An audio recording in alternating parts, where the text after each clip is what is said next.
Hello everyone, welcome back to my channel Medicos Learn and Grow Up. Today's topic degree of injury in nerve fiber. It is an important topic as an exam point of view. Exam में short में पूछे जाते हैं और as a medical student आपको पता होना चाहिए कि जो नर्व फाइबर की इंजरी होती है वो कितने टाइप्स में होती है। 5 टाइप्स में होती है ऑफ इंजरी। जो इंजरी होती है वो 5 टाइप्स में होती है, क्लासीफाइड होती है depending upon the order of severity. जो ऑर्डर ऑफ सीवियरिटी पे डिपेंडिंग पे क्लासीफाई होती है 5 टाइप्स में, 5 डिग्री में क्लासीफाई होती है। फर्स्ट डिग्री इंजरी कैसी होती है? Most common type of injury होती है to the nerve caused by pressure applied over a nerve for a short period। ये क्यों कॉज हो रही है? एक तो ये कॉमन टाइप है इंजरी टू द नर्व और ये कॉज्ड बाय होती है बाय द प्रेशर। जब अप्लाइड करते हैं नर्व फाइबर पे तो इससे क्या होता है, ओवर द किसके शॉर्ट पीरियड के लिए होता है। इसकी वजह से क्या होता है, leading to occlusion of blood flow का ऑक्लूजन हो जाता है और जिससे हाइपोक्सिया भी हो सकता है। अगर ऑक्लूजन हो गया, ब्लड फ्लो का ब्लॉकेज हो गया या ऑक्लूजन हो गया, मतलब थोड़ा स्टॉपेज हो गया, तो उससे क्या होएगा, उसको सेल को वो ऑक्सीजन नहीं मिल पाएगा, जिसकी वजह से क्या हाइपोक्सिया कॉज होएगा। रिकवरी जो रहेगी वो few hours to few week. जो रिकवरी होगी, रीजनरेशन है उसका, जो रिकवरी हो जाएगी वो फ्यू आवर्स और फ्यू वीक में हो जाएगा, थोड़े टाइम में हो जाएगा। Also called the sudden neurapraxia भी बोलते हैं। तो फर्स्ट डिग्री इंजरी कैसी होती है? कॉमन टाइप ऑफ इंजरी है और ये कॉज जो होती है by the pressure applied over the for the short period के लिए, जिसकी वजह से leading to occlusion of blood flow, hypoxia हो जाता है। रिकवरी जो होती है few hours to few week में हो जाती है। ऑल्सो कॉल्ड सडन न्यूरोफ्रेक्सिया भी बोलते हैं। Second degree injury due to the prolong severe pressure, ये क्यों होती है? Because of the prolong severe pressure की वजह से होती है। कॉज बाय वेलेरियन डिजनरेशन है। वेलेरियन डिजनरेशन ये अपने आप में एक इंपॉर्टेंट टॉपिक है जो कि नेक्स्ट वीडियो में देखेंगे। Recovery take about this 18 month की रिकवरी लगती है, इसको होने में, रिकवरी होने में 18 मंथ लगते हैं।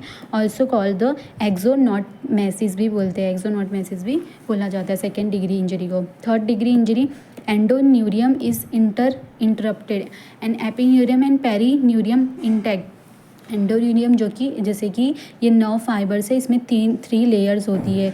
एंडोन्यूरियम होती है, एपिन्यूरियम होती है एंड देन पेरीन्यूरियम होती है। जो एंडोन्यूरियम होती है वो कवर करती है, एक जो सिंगल नर्व फाइबर है उसको कवर करके रखती है, और जो एपिन्यूरियम होती है वो कवर करती है बहुत सारे नर्व फाइबर को और बना देती है बंडल ऑफ शीट, ऐसे बन जाता है नर्व फाइबर का। और जो बंडल ऑफ शीट है इसको कौन कवर करके रखता है?